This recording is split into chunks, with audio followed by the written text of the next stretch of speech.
What is on top of the deck? What is on top of the deck? Oh, it's Lightning Helix! Oh my god! Oh my god! Welcome to Hunt the Week.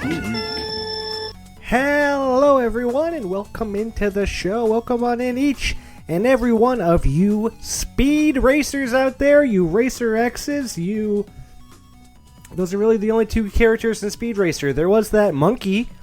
I don't remember the monkey's name. Maybe you're that monkey from Speed Racer. Maybe you're the little boy or the dad. I haven't seen Speed Racer in a long time, so I'm not making a great analogy. But I really like the Speed Racer movie, and boy, is that about driving cars and going fast, and that's what we're doing here in Aetherdrift League. Hello, and welcome into the show. This is Hunt the Week, Aetherdrift Week 1. Welcome on in, everybody. This is Hunt the Week. It is your weekly Magic the Gathering podcast about the Arena Gauntlet Sealed League that I know, love, and talk to. I am your host with the most, your Don John DeMarco, your Goku or Go Home, the Pride of Mardu.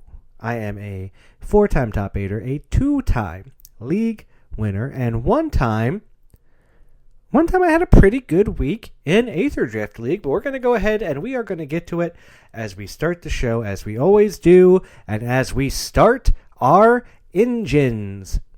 Gentlemen, start your engine!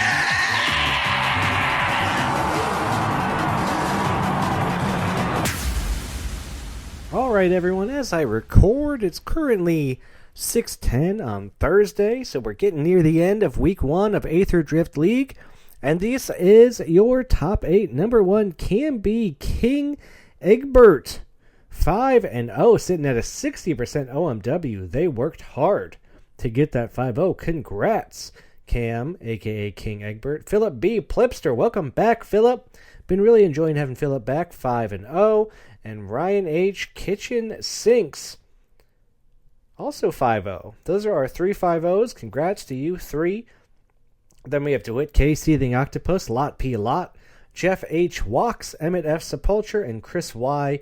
York on Games, all sitting at 4-1 with Ryan H. With DeWitt K. Seething Octopus at 4-0. Could get a 5-0 if they get their last game, if they can figure out where to get that last match, where to fuel up the car and start vroom, vroom, vrooming that engine around. And that's your Aetherdrift top 8. How did I do? How am I doing Aetherdrift week 1? What's going on? What are my thoughts? What are my feelings? I went 4-1 with the Sultai build I talked a little bit about last week. Only lost one match, and that was a match I kind of mulliganed to oblivion, so I feel pretty good about that. Like the deck, and as it turns out, I think I like the format. I think the format looks pretty fun. Yeah, maybe it's because the best colors to play in the format are blue, black, and green, and those are my favorite colors to play. Maybe the format's not as fast as I thought it was going to be, and it's not this aggressive format that Raph wanted, this burr, turn your cars sideways, speed, speed, speed. It's a little slower. It's a little vehicle-ier, right? You play your vehicle, you got to tap your creature to attack with it. Max speed and start your engines. It's a pretty fun mechanic. It has some good push-pull. My big feedback right now for max speed, more cards that can lower speed, right? It's not like poison counters where they don't put any cards in there that can get rid of poison counters. You got the one blue card that can bounce a thing and lower the speed. Why aren't there more cards like that? Why is there only one? There should be like 5 to 10. I want to mess with speed, right? I want to take away my opponent's max speed, or I don't know. I think the format looks cool. You got your blue-black artifacts. You got your big green beefies. Green's looking like the best color. White and red not looking so hot. Know that when you're building your decks. I'm seeing white in there as a splash, especially with blue. White-blue looks pretty nice, but I think you want to be in the Sultai colors. I mean, I'm 4-1. It's working for me. I do have some good rares. I do have some good cards. I'm not going to say that I don't. But I think the format's good. I like it. As far as the league, what are we seeing with the speed boost, right? We're seeing a lot of different things with the speed boost. Right now we're seeing a lot of Ikoria and a lot of Kaladesh with the speed boost. In fact, they posted today. Right now, we've had 31 Kaladesh packs, 28 Ikoria packs, 7 LCI, and 7 March of the Machines. Here's the thing. I don't think you want LCI. I don't care what you opened. I don't think you want that at all. I think you're either going for March of the Machines or you're sticking with the first two. Everyone says if you're playing green, you want Ikoria. I'm playing green. I think I'm just going to be on Ikoria all the time. But again, I like my deck. Maybe if I can feel good about it for a while, maybe I can wait for a Mom pack. I think that I could. I just don't know that I want to. Mom is really good. My deck already feels pretty fleshed out with only one loss. I don't know. I opened a pack that just added a bunch of good cards. I was able to cut all my broken wings and bad removal, put in some real removal, got some good threats. I don't know. I'm liking Aetherdrift League. I like what's going on. I got my one bonus sheet card in the loss. It was a cycling land on color. I love that. I like it. I like what's going on with the league. I like what's going on with Aetherdrift. I think it's pretty neat, and I think it is pretty cool. I think we're in for a good time. I think this set, I think it is going to be a good one to kind of do vanilla. I think it's going to be a good time. I do think it's going to be all Saltai by weeks 3, 4, 5, 6. 4, 5, 6. Let's say those 3 weeks. It's going to turn into you're either green black, you're blue black, you're green blue, some combination of that. I think it's what's going to happen by the end. I think I'll be surprised to see some white and some red, but you never know. It is kind of a splashy format. Sometimes games can be fast. There are some tempo-y decks that can really finish you quick. And there's not a ton of value go long stuff, right? There's not a lot. There's no treasure cruises. We're not drawing 3 cards. You're lucky to draw a couple cards. There's not a ton of card draw in this thing. It's a lot of incidental value. A little bit here, a little bit there. Not a lot of oh yeah, I just drew 5 cards off this busted. Maybe I guess you got loot. You got loot. You're having a good time drawing cards. Maybe that's something you splash a little red for. But I had someone on this week, they don't need to splash for red. In fact, I know they don't like splashing much at all unless they got a great mana base for it. So please listen as we enter the winner's circle. Dude, I almost had you. You never had me. Ask any racer, any real racer. It don't matter if you win by an inch or a mile. Winning's winning. That's right. We had our Pioneer Masters top 8 mega draft over the weekend. It was won by none other than Richard K. Preacher. Richard wins a lot. Richard's a great player, and he's a great drafter. You get Richard in a mega draft, that's his place, right? That's his time to shine. That is his home. He feels most comfortable doing a draft more so than a sealed, and he's a great player. He's not going to make a lot of mistakes. He does all the commentary, all the feature matches. He sees the plays. He knows what you should be doing. He's a great player, and he's a great guy. I got to meet Richard in the fall. We got to spend a lot of time together, got to eat poutine together. It was a really nice time, and I liked having him on the show again. Go ahead and listen to my interview with Richard now. All right, everyone, welcome to the Winner's Circle this week, where we are talking to none other than our Pioneer Masters League winner, Richard K., a.k.a. Preacher. Welcome to the show, Richard. Hi, John. How's it going? It's going good. It's always a pleasure to get you on, especially because you usually come on when you win, Richard, and you're a guy who wins a good amount, and you've been looking for that 6-week league win, and you got it finally in Pioneer Masters. Congratulations. Thank you. It was evading me. I was able, very thankful to have won some other things in the meantime, but the 6-week league was something I've been after. So we got there. Do you feel like you checked it off? Now that you've checked that off your list, what's next? What's your next big league thing to do? Well, it's got to be Player of the Year again, right? Yeah, it's got to be Player of the Year again, or maybe you go back to back, make some crazy run. First 2-time Player of the Year. I mean, Yeah, it's got a good ring to it, right? First 2-time Player of the Year. We'll see. Well, we want to talk about how you got there. So coming off of Pioneer Masters, what helped you get to the top 8? Was it a good pool? Did you just use the mechanics of the Planeswalkers well? Did you enjoy Pioneer Masters? Let's hear all about it. So funnily enough, I really didn't enjoy the draft format of Pioneer Masters. I was just running into heroic decks and gates decks, neither of which I enjoy playing, drafting, or facing off against. Yeah. Just wasn't my style. But my league pool had a pretty strong base. I started off with like 2 times Niblis of Frost, that blue rare. Yeah. Prowess. I had like 2 Possessed Scab, 2 Basilica Screecher, 2 Obnixilis Cruelty, 3 Ultimate Price. This was opening pool, so I had a good foundation to build a deck on. Yeah, sounds like you had some nice strong rares, a nice sign of what colors to be into, right? Like probably didn't mess around with the 2 color weeks. Didn't hurt you too bad, I'm guessing. Well, the last week I just kind of stank and limped across the finish line into the top 8. But the first time that it was 2 color, which was week 3, I went 6-1 since I had some matches left over.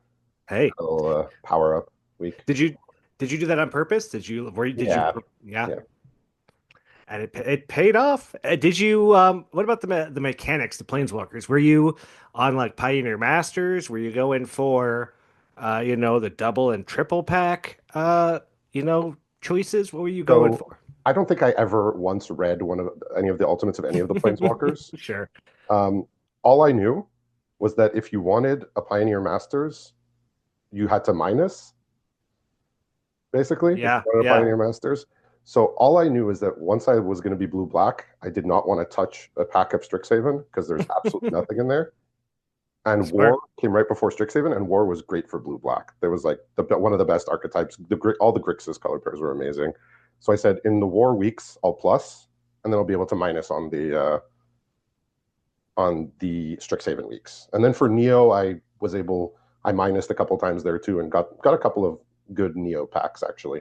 But Yeah. my goal was to avoid Strixhaven. So I never ultimated. I only did the little pluses and minuses. I like that. You had a clear strategy of like what you wanted to do and what you wanted to avoid. And it's cool that you were able to kind of finagle that, right? Like I only want these packs this week and these packs the other week. That's pretty good. That's pretty neat, Richard. Yeah. I just didn't want Strixhaven. So whatever I had to do to get that, if that meant take plus and take war packs, like I was more than happy to do that. I Well, love that strategy. let's talk about your mega draft, how it came together, because the deck looks pretty great looking at this thing. It's thin, it's lean, it's got some good removal, it's got some aristocrat synergy, and it's got a lot of flyers to finish the job.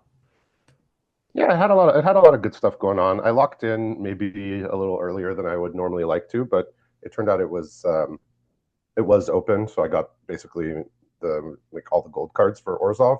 Yeah. Um, I knew that I was going to have a strong preference towards one of the Strixhaven color pairs, just so I could take advantage of the gold cards in that set. I did not want to be one of the allied colors, if Hmm. possible. The only downside was that in War of the Spark, white was like quite bad, but I managed to make it through with a nice deck. Like I said, locked in maybe a little early. Didn't have too much room to maneuver if it didn't work out, but it did work out. So I was pleased. The deck had a lot of flyers, had some value creatures, a little bit of sack stuff, just enough, and just like a good suite of removal. So I was pretty happy. I think I ran into some favorable matchups. If I faced off against some of the more controlly decks, like the ones that Thomas, Sawyer, Jordan ended up with, I might have had a bit more trouble. But just going up against like sort of creature decks with 1-for-1 removal, I think I was pretty well set up. So it's a lot of luck, right? You stuck to your colors early, you picked the right thing, it worked out. And then you miss all the control decks, you play against all the creature decks. Things just kind of lined up for you.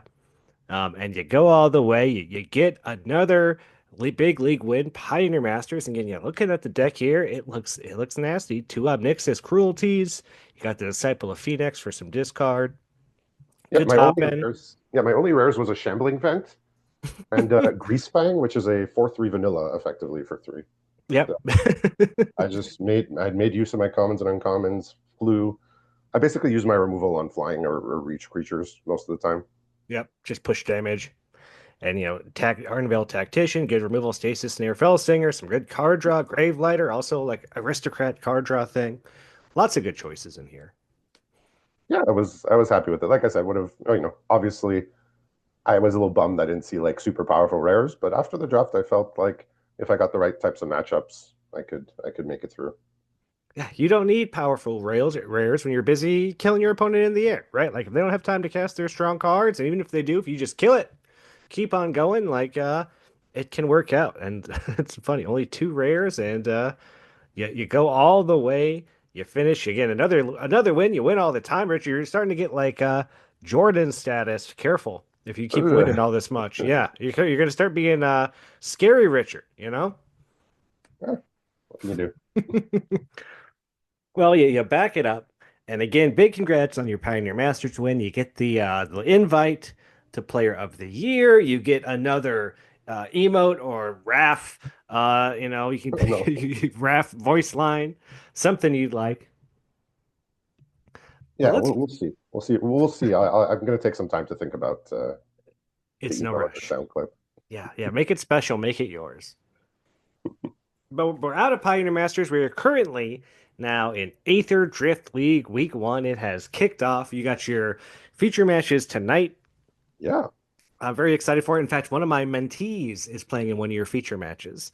So I have been helping them take a look at their deck, and I'm going to be watching that match like a hawk to see how they do. I can't wait to tune in and kind of see your commentary with everybody else. It's super fun. very cool. Looking forward to that as always. Yeah, and it's Aetherdrift. Do you have thoughts and feelings on Aetherdrift? I'm sure you're out there doing drafts. What do you think of the format? What do you think we should be speed boosting for? The mechanic of the league. Yeah, I think it's going to be different for each pool. I'm not here to give people advice. I just know that some people need the cards right away. Other people can wait. Some people might be looking for synergy. Some people might be looking for power. Some people might just be looking for more cards. So it Yeah. depends on the pool. Like I know I have like a white bluish artifact base. I may end up changing to blue black later on. I know LCI had like a lot of good white blue artifact stuff, but that's just one pack, right? Yeah.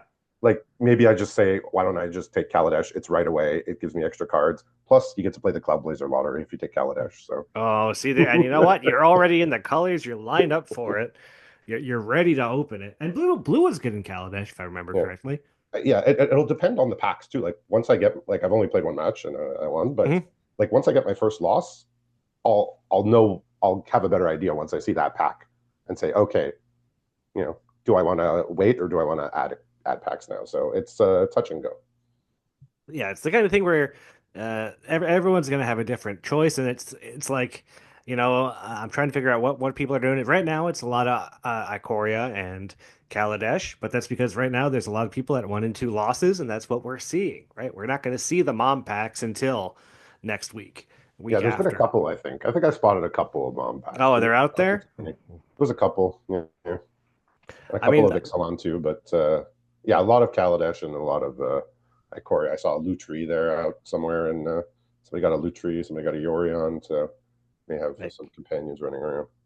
that's what's going to happen. I know Dirk opened a Kellen today. Yep. I know I think I'm on the Ikoria train just because I'm going to have a hard time saving up for mom. But again, it's the thing where we'll see. We'll see what happens. We'll see how long it takes till I start taking those losses or how fast they start coming. And then Yeah, how much speed I need to boost. yeah, because it's both pool dependent and pack dependent. Like so, it's depending on your pool and what you open when you lose, because you get to see that before you choose. Are you liking the format at all of Aetherdrift? What do you got? Any opinions or hot takes there? Not really, not yet. I don't really love like vehicles the way they play. I just find it not very interesting. And also the flavor is weird. Like, why did my horse go ride a motorcycle? Like that. I mean, whatever. I mean, I can overlook that. But yeah, format, it seems fun. Seems slower than people were thinking. I don't have any major thoughts, so I'll let people form their own thoughts. But I'm enjoying it thus far. It's early still. I was a little worried coming in that it was going to be real aggressive, and it's been a little slower. Yeah. The colors that I like are good in this format, so I think it might be one that I'm gonna enjoy. But we'll see. It's still, like you said, it's still real early, um, and we don't get vanilla leagues like this very often, where we just gotta get to sit in Aetherdrift the whole time. So I think it is gonna work out. I think it's gonna be a good set for it. Yeah, and I mean, we get to dip our toes in other sets enough with this league too. You're going to get three Yeah. extra packs over the course of the league. You're going to get the bonus cards also, so a little sprinkling of spice there. So just Mhm. enough to keep the restless ones happy. Yeah, it's still going to be some chaos, still going to be some weird and wacky stuff out there. So have fun, play your matches, and Don't overthink it too much. Nope. All right, Richard. Well, we got our league questions. We got a million of them. We're going to get through as All right. many as we can. Are you ready? I think so, yeah. All right. Our first one's with your boy, Raph F. Prudent. Was the first person, of course he was. He wants to know what's a league story that you will never forget? So I always like to talk about the paper leagues because there's only a few of us left standing to talk about them. I'll talk about the first paper league that we had in Montreal. So, Chris York had been around with his league, brought it to Montreal. The rules weren't quite fully fleshed out yet, so there were weeks, but there was no maximum amount of games played per week or in the tournament. The only rule was you couldn't play the same person twice within a week. So you had store employees at face-to-face games who would play. They would all play each other and all the people that came to the store. So they would have 13 games before some people had two. Um, Also, I like to say Entropy had Death Touch. So there was a minimum amount of games played per week, and if you didn't reach it, you were eliminated immediately. Just weed out the casuals, 'cause we don't need them. Sure. And the top eight, there was no mega draft yet. That came the next league. Interesting. So basically, after a certain amount of time, um, I guess it was however many weeks, whoever was still alive would just play each other until everybody was eliminated. So basically, I think there was maybe 11 people left. So 11 would play 10, and they just play matches until one of them got to 11 losses. Oh my gosh. And then 10, and then that person would play 9, and that person would play 8. And I was in the middle somewhere. And there was this one guy who just won 15 matches in a row or something to win. You'd have to. This all Yeah. took place over the course of a weekend. I showed up. I had 2 matches to play, and I was there for hours waiting. This one guy was just, Jeez. yeah, it wasn't a very fleshed out system. It had some flaws here. Basically, it went until every single person had taken 11 losses. And That's the people at the wild. top had some of them had 4 or 5 losses. So Yeah. this guy had to beat the same person 7 times in a row in best of 3. Yeah, I'm glad we don't do that because it's just not fair to the people who aren't in the So top 4 or 5 or whatever. much, It's like, I believe his name was Philip Martin. He didn't stick around, but kudos to him. He went on a Cody-like run of winning. I don't even know, 20 matches out of 22 or something in the course of a weekend. that's It was crazy. madness. And that's why you don't forget it, right? It's this epic story. This thing happened.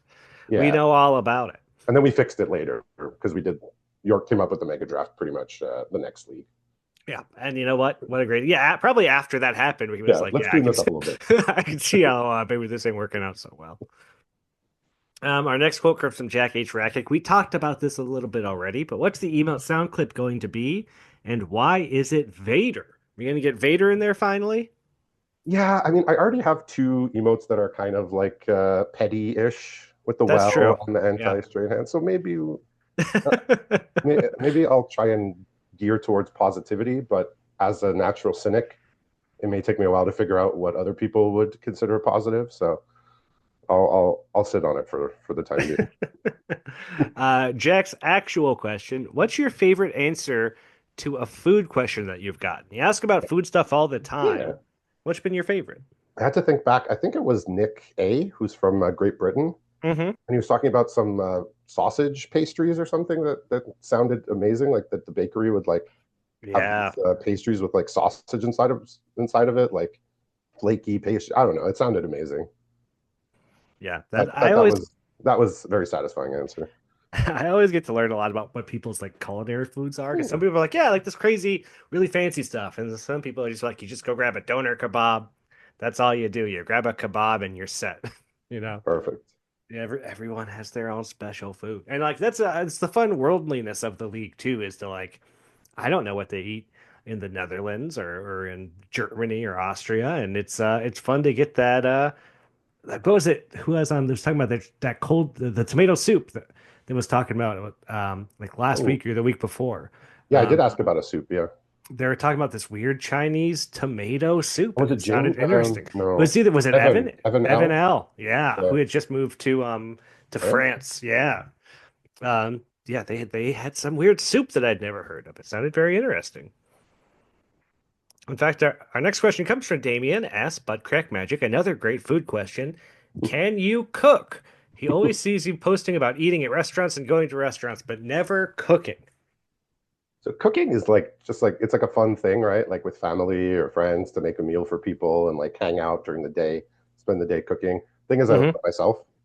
I lived by myself for a long time. When I first moved out on my own, living by myself, I said, okay, like I'll buy food, I'll cook, So I bought like meat, vegetables, like starch, like rice, noodles, whatever. I would cook like meals. Problem is, it takes a long time.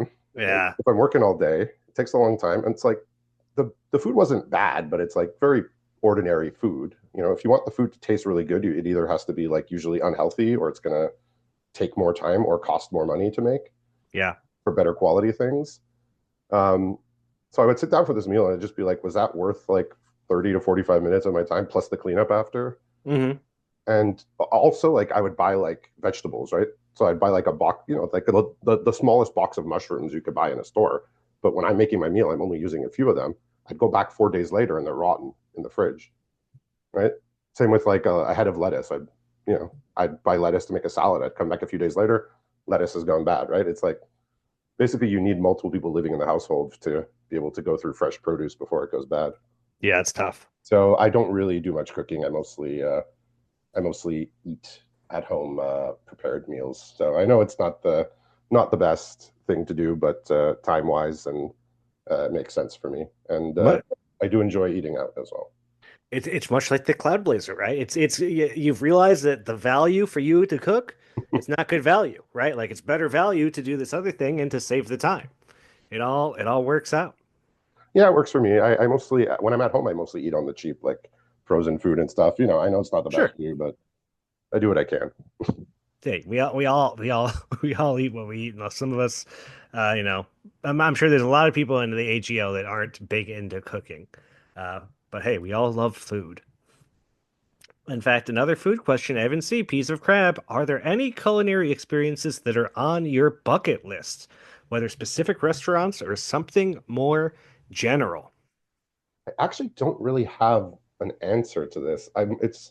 It's more like I decide like when I decide I want to go somewhere, I find out what the food is there Hmm. rather than I'm like I want to eat something and I want to go there, you know? Yeah. But like when I went to like, the Midwest or the South in the US, it's like I sought out what what was good to eat there, what was known to eat there, rather than like, oh, it's a destination. I'm going there for the food. Hmm. So I don't really have too much that I would say like I'm I'm seeking after. It's more like when I decide where I go, I find stuff there. Yeah. If you're in the That makes South, sense. you're looking for that good fried food, that barbecue. If you're in Yeah, the barbecue. Midwest, you're getting that Cincinnati chili, Yeah, that for sure. skyline chili. That's where I am now, and I tell you, they got Skyline chilies everywhere, and I keep asking people if they eat it, and people look at me like they've never heard of it in their life, and it's driving me crazy because it's like this is the thing that's here, and everybody I work with and stuff, they're born and raised from here, and I'll be like, so you guys like that Skyline chili? And they'll be like, I don't know what you're talking about. I don't know In what that denial. is. Yeah, I'm like, what do you mean? It's the only thing I know about this place is you guys eat this weird chili, and then they don't even eat it. Why is it here? I don't Yeah. get it. I think the one destination sort of thing I wanted to eat was I wanted to eat at like a Gordon Ramsay restaurant. Oh, sure, yeah. So I found one when I was in the Midwest at a casino near Louisville, Kentucky, and but I specifically wanted to eat at one of his restaurants. So that one I did seek out, but it happened to be nearby somewhere where I was going anyway. Was it great? Was it Oh yeah, amazing? beef Yeah. Wellington. Like, where am I Oh, ever going to eat a beef Wellington again, or yeah. lobster risotto? Like, worth it. Oh my Expensive, gosh. but it's like a meal you eat once, not like once a year, like Yeah. once. Our next question comes from Lata, and this is a great one. What do you think makes a great broadcasting partner? You always do the feature matches. You got people dropping in and out all the time. What makes a good partner? I mean, definitely rapport. Like if you have a rapport with the person already and you sort of know each other's ins and outs and how they like to play Magic or the type of things that they're going to be thinking about saying, that always helps. But I'm good. I'm good with anybody. I just like talking about Magic. Yeah. And that's it. You know what? It's easy to find people that like doing that in the Discord, Yeah. right? That's Yeah. In fact, up next, Matthias H. Rezer, who I believe has been a partner of yours a couple times on those. Yeah. What food are you looking forward to trying if you would join the AGL Con in the Netherlands? If you go to the Netherlands, what are you going to be getting? Yeah, so I am looking into being able to go to the Netherlands. I do need to get myself a passport. The flights are, I find them expensive considering Yeah. how much I could take. Like I could take the money that it would cost to fly to the Netherlands. Like how many it would last me many, many nights of a road trip, right? Like hotels, museums, food, gas, Hmm. snacks. Like it would, and so just to get on a plane and fly. But I am looking to try and make it happen. I really don't know anything about Dutch cuisine. I looked it up. I Yeah. looked up some dishes. I never heard of any of them.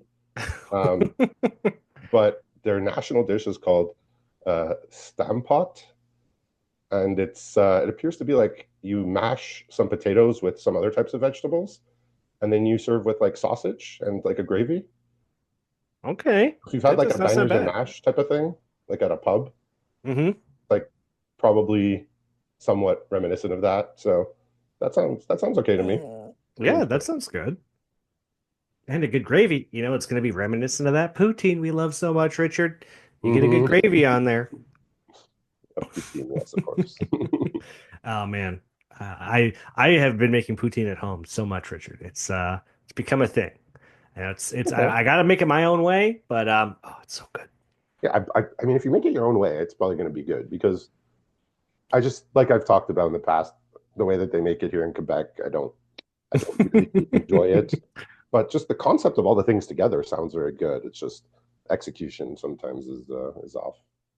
But homemade one, yeah, you have the fries exactly the way you want them. You put exactly the amount of sauce that you want, and the Yep, thickness of the sauce you get to control that. Perfect. yeah, you can really make it special. Next question comes from Dirk Bacon Blue. Almost all formats are imbalanced in some way with over or underpowered colors, archetypes, prints, or popper formats, etc. What really ruins a format for you, and which flaw is not so bad? But that's a very interesting one there. Yeah, that's a good one. I think color imbalance is like much maligned, uh, but not really that much of a big deal. Like some of the formats I enjoyed playing in the past were like greatly color imbalanced. Like Hmm. War of the Spark is like a top five for me, and like I would never touch white cards in that set. Hmm. Rarely touched green cards, and I would still play the heck out of that set. Lord of the Rings, I have very fond memories of, but also like green was like quite bad. I mean, Yeah. people came around on it and figured out how to draft the green decks later on, but it was still way behind, and it was still fun. It was fun from the beginning to the end. So I don't think color imbalance is a deal breaker. Um, I think when there's one or two archetypes that are like dominant, that's not great. Like I remember, if I remember Midnight Hunt, that was like that blue black Decayed deck Yeah. that was just like so far and above the other cards and the other archetypes. And any of these sets that just have like these crazy rares that are showing up all the time. I Yeah. guess Midnight Crimson Vow is the one that comes up a lot of the time. Even LCI had like 3 and 4 mana bombs that were like snowbally. Like you have these like 2 or 3 mana aggressive rares that are like snowbally. Like if you don't stop it on the first attack, it gives you something that just keeps it going, whether like it grows or it makes tokens or it does something.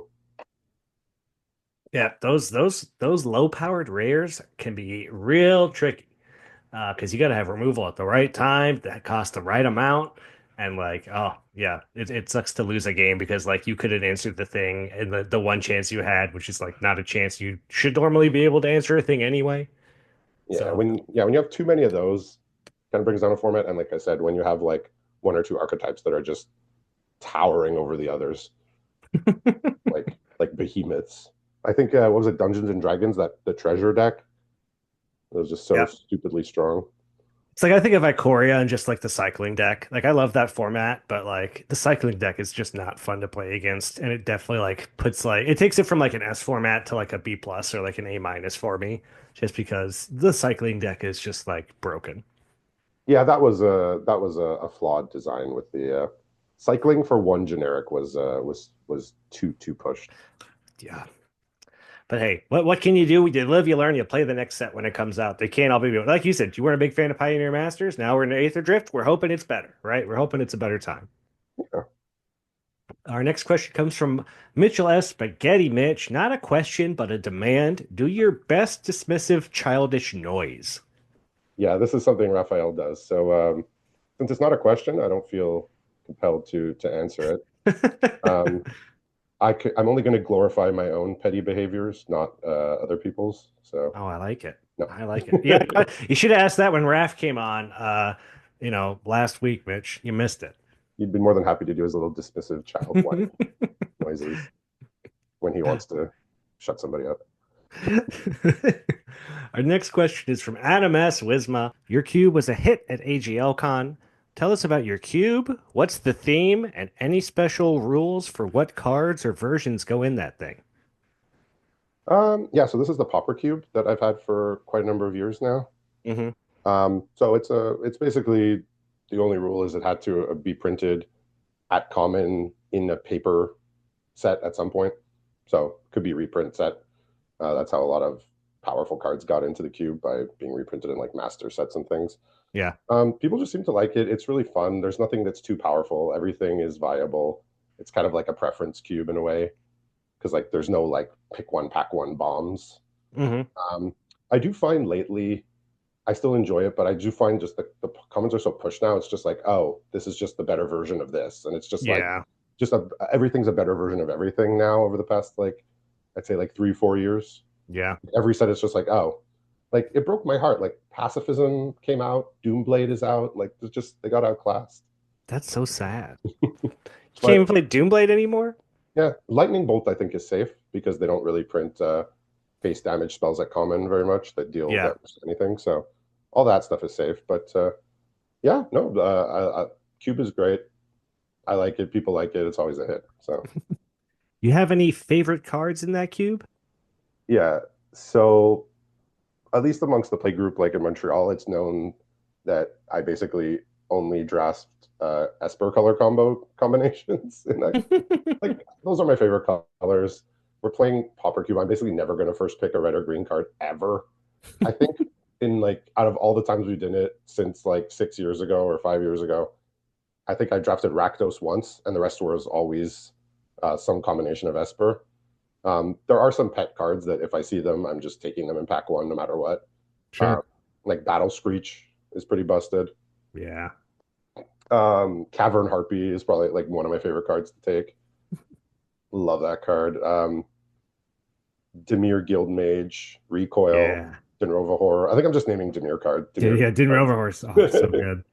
You love your value. Right? Like, just give me all those. I love it. Yeah. And last question from Adam. You have any tips on making a good cube? Yeah, so at least at the beginning, I was doing a lot of feedback after, like asking about certain cards. Um, like, did you like this card? Did you not like this card? Mhm. There were a few cards that were a little too powerful that we took out that people didn't enjoy playing against. Capsize and Pestilence, particularly. People were just like, yeah, this is not good. Not fun. Too strong. I noticed that nobody was ever drafting like the red aggressive decks, the Boros go wide decks. So I shifted red a bit. I mean, they're still aggro and go wide, but I shifted a bit more to like prowess and spells type of stuff for red. Makes sense. Yeah, and like white green wasn't being played much, and it was also like a go wide deck, and so I sort of shifted it to +1 counters. And I think that's been good. I think lots of won our pod with that at the AGLCon with a white green +1 counters deck. So yeah, I shift it like when I see people like like the first 4 or 5 times it was like one Boros deck drafted, like throughout like the first 4 or 5 times. So I'm like, okay, we need to change it up a little bit. Yeah, you got to fix it. You got to buff up those numbers a little bit. Get that Boros going.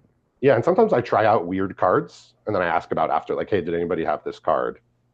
Like, how did you find it? Did you like it? Just like to try out interesting stuff that I think might be cool. Yeah. Oh, I like that. Our next question comes from Chris R. Sinkwater. Where's the next road trip, and what's the best road trip snack? Yeah, so I don't think I have any like big US road trips. I think the Europe thing might be take the place of me usually going down to the States. It makes sense. For the summer. As far as like where's the next road trip, thing is, like I think I mentioned, I do want to eventually go to all the baseball stadiums. Hmm. I've been to 22 out of 30. Um, I've basically run out of places that I can drive to in less than 3 days that I want to go to in North America. So everything that I want to see that's left is like west of Texas, which is a bit of a drive from Quebec. So Yeah. I'll get out there eventually. Don't know when. Uh, yeah, And best road trip snack food. You're always on the road. What are you snacking on? I mean, it's got to be from Bucky's, right? Yeah, Got to be Bucky's is pretty just good. about anything from there. It's That tough. stocks me up. The nuts, the beef jerky, just everything. Like I can't even pick one. It's a sensory overload in there. So Yeah, well, me and you, we talk about Bucky's a lot. But anyone that hasn't been, oh, please, if you're driving and you're on a road trip, you see a Bucky's. I know people, it's hyped up. It lives up to the hype. It oh really yeah, does. Not many things in life do. Bucky's does. yeah. There was a friend of mine I was telling about here, and he was like, "There's no way it could be." Like he was like, it was like very dismissive of like, I'm sure it's good, but like you're talking about it like it's the best thing in the world. And then he went, and then he came back, and he's like, "You undersold it." Exactly. It's like you go, you spend $200 on weird Bucky's stuff. You're like, oh man, what did I do? Oh, What's and he has happening? small kids too, right? So they Oh went yeah. crazy. Our next question comes from Jeremy E. Lorgoif. Top three most hilarious student responses on assignments. All right, yeah. So I do teach at a high school, and I did a little while back start a little uh, thread in the non-magic related forum. I just Hmm. call it Adventures in Correcting whenever I see funny answers Oh on yeah, it's the so test. good. I put some current ones and I put some older ones too on there. I'll talk about a few of them since they're very amusing. The best ones are when it's unintentionally funny. Like the mistake is unintentional and makes it funny because it's a Hmm. mistake. For example, there was somebody who was writing. There was questions about a movie we had watched, and they were writing about a scene where a character was killed by a Mazel Tov cocktail. That's So, for great. those who don't know, Mazel Tov is like a Hebrew term that means like congratulations. It's like when people get married or when it's like a kid has their bar mitzvah, you say Mazel Tov, and obviously it's referring to a Molotov cocktail. Yeah. So, uh, Mazel Tov, you've been incinerated. um, there was also at one point I've taught like English language arts, um, and so I used to give vocabulary quizzes where they would have to not only spell the word, but they would have to write a sentence using it properly, right? Okay. So in this case, the word was sophisticated. So they spelled the word sophisticated correctly, and then the sentence said, "If someone puts a plastic bag over your head, you will become sophisticated." Um, so I immediately realized that they had confused it with asphyxiated. Yep. But also, the first thought in my head was like some highbrow party with a bunch of aristocrats walking around with plastic bags on their head, being like, I have to wear this bag because I don't want to breathe the same air as the peasants and the commoners. Yep. So sophisticated. I'm so sophisticated. And the last one was it was actually the one that started the thread. It was one of the first ones I posted. It was like basically like a civics assignment, more or less. Hmm. Um, Learning about like the levels of government in Canada and what they're each responsible for. So like the federal government, provincial government, and then like the local city government. Hmm. And so the assignment asked for them to each write a scenario where you would contact that level of government. So like an issue that you would bring to that because that's what they handle. So for the federal level, they said, we're being invaded by North Korea, which is, I mean, it's absurd, but it's correct, right? If your country's being Sure. invaded, if it's a matter of defense, it's the federal government. Uh, for provincial government, it said, well, you've got, I won't name the diseases, but they said I'll just say infectious diseases. I won't say what they wrote. And that's true because each individual province runs their own healthcare system and the hospitals. So it was not wrong.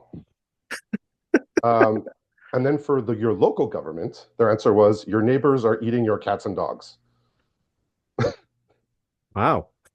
It was a very timely, with the times response, right? Sure. Very reminiscent of current events. And it's true. If you're having an issue with your neighbor, you contact the local the local authorities. Oh my gosh. So I could not actually mark any of them incorrect. They were all absurd. They were trying to be, the person was trying to be funny and more or less, at least for We're me, right. my darker sense of humor was satisfied. So We're about to run out of time, but our last question is from Cody. So before we do, what was your favorite moment of AGL Con, Richard? Real quick. all of it, everything, hanging out on the balcony outside, playing Magic at the big table there, all of it. Oh, well, again, Richard, thanks for coming on the show. Thanks for being a winner. And again, congrats on your 6th week win. And we'll see you out there in Aetherdrift. Good luck out there, man. Thank you so much. Good to talk to you. Again, I love having Richard on the show. I love that we get a bunch of food questions for him because he has a lot of questions for food for everyone else when they come on the show.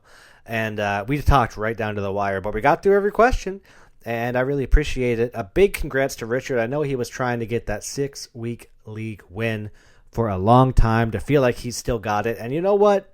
The kid still got it, right? Like, Richard's one of those names, and Richard's names pops up in, like, if I match with him in the LFM bot, I know I'm going to have a bad time. I know that he's not going to be doing misplays, and he's not going to be splashing stuff, and he's not going to be playing some crazy weird mana base. He's going to keep it pretty good, and he's gonna beat down. That's what Richard does, and another win under his belt. Got that Player of the Year invite. Congratulations, Richard. I am so happy to see it for you. And that's going to do it for the show this week. I hope you're enjoying Aetherdrift, and if you're not, sorry.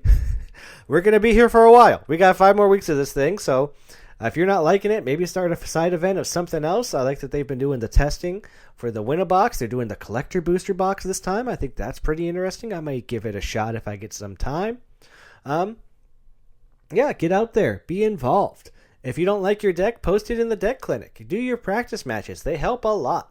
Especially in this format where there's a lot going on and there's a lot of different builds out there. So go out there, see what other people are playing, test what you're doing. If you don't like it, if you're not doing well, change some things around because we got 5 more weeks of this thing, right? And you want to do as good as you can for as long as you can. And I'm going to see you out there on the raceway. I'm speeding through at 4-1 myself. So vroom, vroom. I'm up sitting up there, and I hope to continue. It's the best start I've had for a league in a long while. Until then, I hope everyone out there gets to keep a good 7. That's what it's all about. You don't want to mulligan to 5. It's not fun when you don't get to play. And I hope that shuffler is in your favor. Because if you're drawing all vehicles, you need those creatures to crew them, right? You got that Mimoplasm in your deck. You don't want to draw only removal spells. You can't cast that thing without at least 1 creature in your graveyard. And a vehicle, it's not a creature. Not in your graveyard. Not at all times. Only at certain times when you do certain things. And we'll see everyone here next week for week 2 of Aetherdrift League. Bye, everybody. I guess this is going home.